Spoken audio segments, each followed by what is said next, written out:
All right, so I was hit by the craft beer bug about 4 years ago.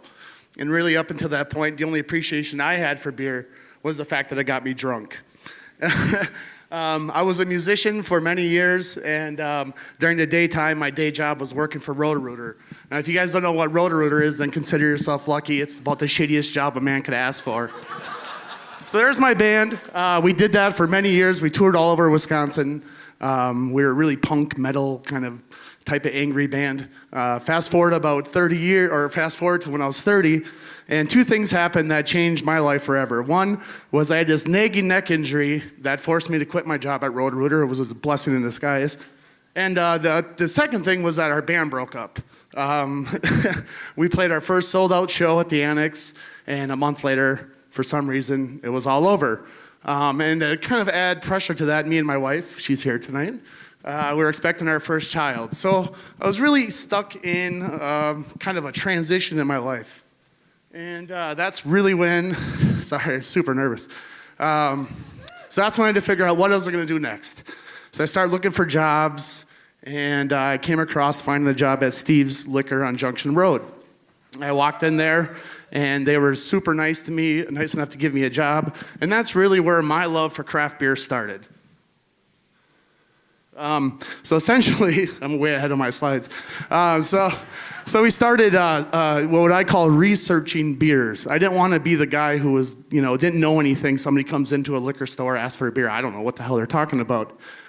So we started sampling, and it didn't take me long to realize that I absolutely loved beer. So much so that I started homebrewing. I remember that first batch of beer that I homebrewed. It was a Jackknife Pale Ale. Brewed, I got it from the wine and hop shop, and that beer was so bad, I swear to God, Dick Cheney's still looking for it as a weapon of mass destruction. I mean, it was putrid. It truly was an abomination of an effort. So not to be deterred, though, I decided that, okay, maybe a Neanderthal approach to brewing beer wasn't going to work. When I picked up guitar when I was 17, it kind of came natural to me. My father was a pretty accomplished musician, and music was always just kind of worked for me, but brewing beer was going to take a much more educated, subtle approach. So I seeked out all the information. I seeked out anybody who brewed beer. I would call the wine and hop shop like on a weekly basis, be like, oh, will this work? What if I do this? What if this doesn't work, And I swear to God, they hated my guts, but they didn't. They were like the nicest guys ever. And eventually my beer started getting pretty decent. Decent enough that I felt confident where I was like, well, maybe this is something I want to do the rest of my life. It was certainly replaced the creative outlet that music gave me, and I invested in this fancy dandy little pilot system. I definitely wasn't, I don't think I even deserve this system to this day, but my wife was cool enough to let me buy it, and it's a really super consistent system, and it let me focus on recipe building. And I created an IPA for my friends, because that's their favorite drink, and I entered it into the 2014 Hoptoberfest. And, we were there, and I won. I got best in show. I was blown away. Absolutely blown away.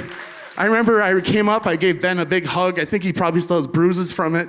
My wife started crying.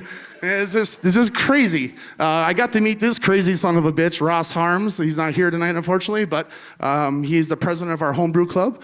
And it was just such an amazing thing for me personally to take something I didn't know anything about 4 years later and win this home brewing competition, which actually afforded me the ability to go to One Barrel Brewing and brew that beer for consumption for the public. We had a party for it, sold the beer in like a day and a half. We sold out.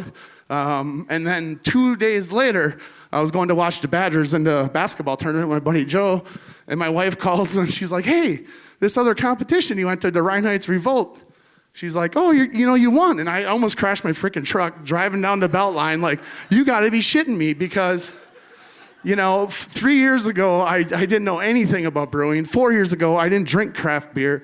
But it just goes to show that if you're really passionate about something and you believe in yourself and you just put in a tons of effort, it'll all work out for you.